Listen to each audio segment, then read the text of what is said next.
Perhaps the most elusive space for human beings to enter is the gap between our thoughts. When you attempt to clear your mind, usually the act of clearing your mind only leads to more thoughts. After all, thinking about what it would be like to be in the gap between our thoughts is just another thought. Have you observed the following at times? Usually we stay on one thought until another one takes over, leaving very little unused space. The spaces between our thoughts are brief, and seldom does anyone wonder what it would be like to have fewer thoughts, or what we'd find in the void between them. But the paradox is obvious. Rather than expanding that space between, we move on to more thoughts. So why should we concern ourselves with entering the elusive gap? In this video, Dyer gives powerful insight on the secret of the subconscious mind. This really works.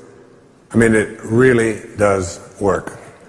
If you just put in the minimal effort that I've been speaking about. This is the mystery.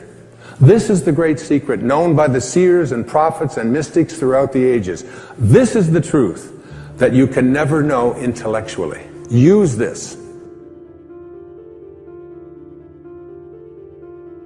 If you want to have something show up in your life, the kind of person you would like to become, manifest something new into your life, something powerful, whatever it might be, you obviously must first be able to imagine it. Your imagination. This is yours and yours alone. You can place anything into your imagination that you want to place there. Independent of what anybody else says about it, independent of what your senses tell you, independent of all the evidence that may be to the contrary, you can place into your imagination an I am that represents what you would like to attract into your life and make it come into fruition. Einstein's most famous quote, one of his most famous observations, he said, imagination is more important than knowledge. Knowledge is limited. Imagination encircles the world. So you never want to place into your imagination any thought that you would not want to materialize. You never want to allow in your imagination to be contaminated by the way life used to be. Your imagination is yours. Don't let any other people influence you.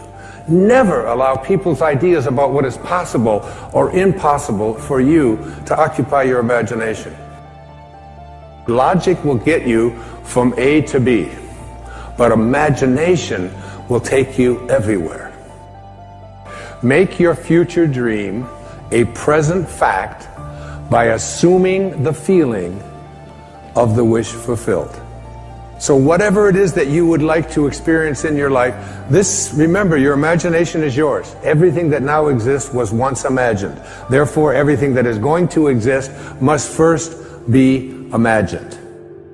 If you advance confidently in the direction of your own dreams and endeavor to live the life which you have imagined, you will meet with a success unexpected in common hours. It will chase after you if you can place into your imagination what it is that you would like to attract and begin to feel it. That which you feel yourself to be, you are. And you are given that which you are. So assume the feeling that would be yours were you already in possession of your wish. And your wish must be realized. So live in the feeling of being the one you want to be, and that you shall be. Every feeling makes a subconscious impression. And unless it is counteracted by a more powerful feeling of an opposite nature, it must be expressed. Your feelings are different from your thoughts. Your feelings are what you experience in your body. The dominant of two feelings is the one expressed. I am healthy is a stronger feeling than I will be healthy. I am healthy says I feel healthy, and I feel healthy. And that is not just something that I say. It's not just an affirmation. An affirmation is an intellectual exercise. This is a spiritual knowing within that I am well, I am content, I am prosperous. Every feeling that you have makes a subconscious impression upon your body and upon your awareness. Now, you need to understand the subconscious mind of yours. Your subconscious mind rules your life.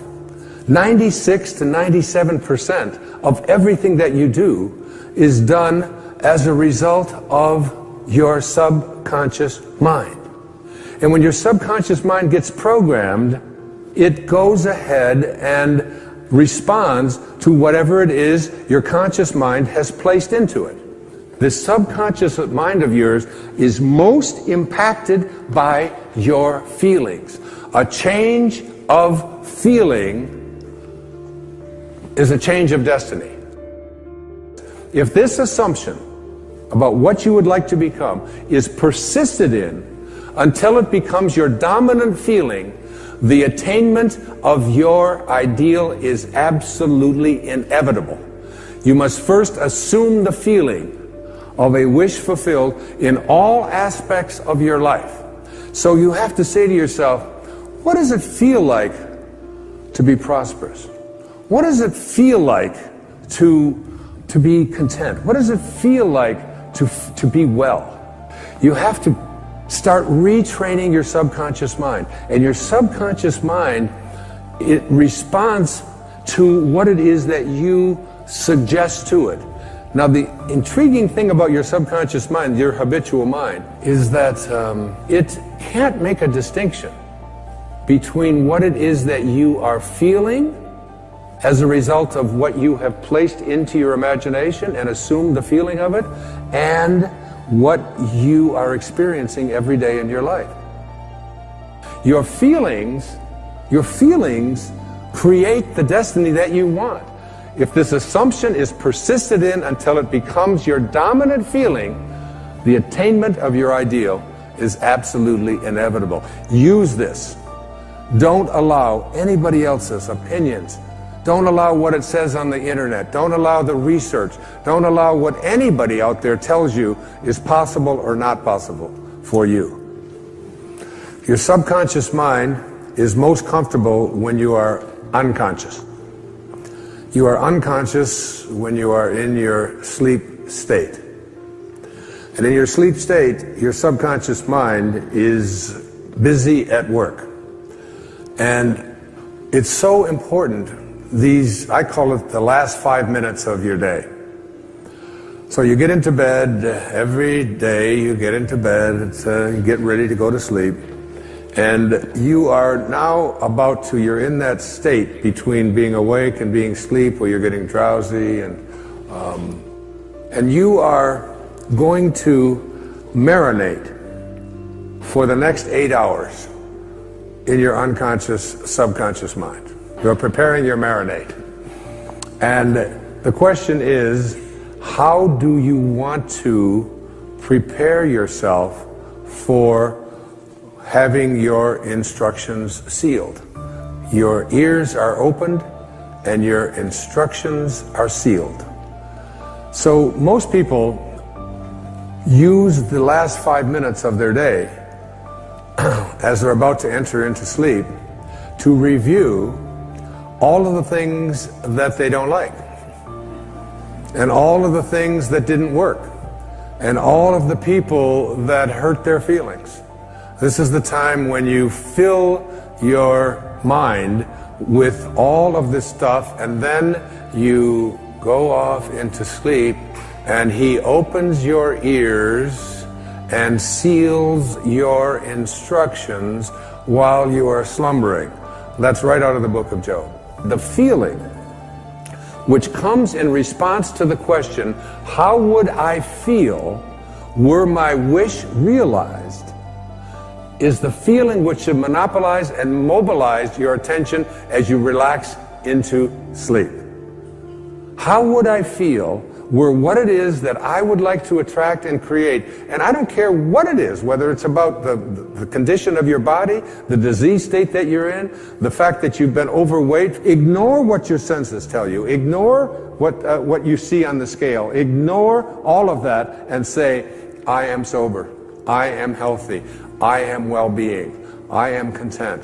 I am happy. I am perfect health. Because ultimately, that's how you will attract it. You have to be able to see the wish fulfilled already in advance and call those things which do not yet exist as though they do.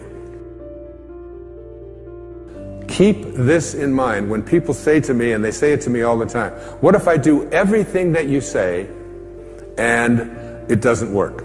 If it doesn't feel natural, if it doesn't feel natural, it isn't going to work.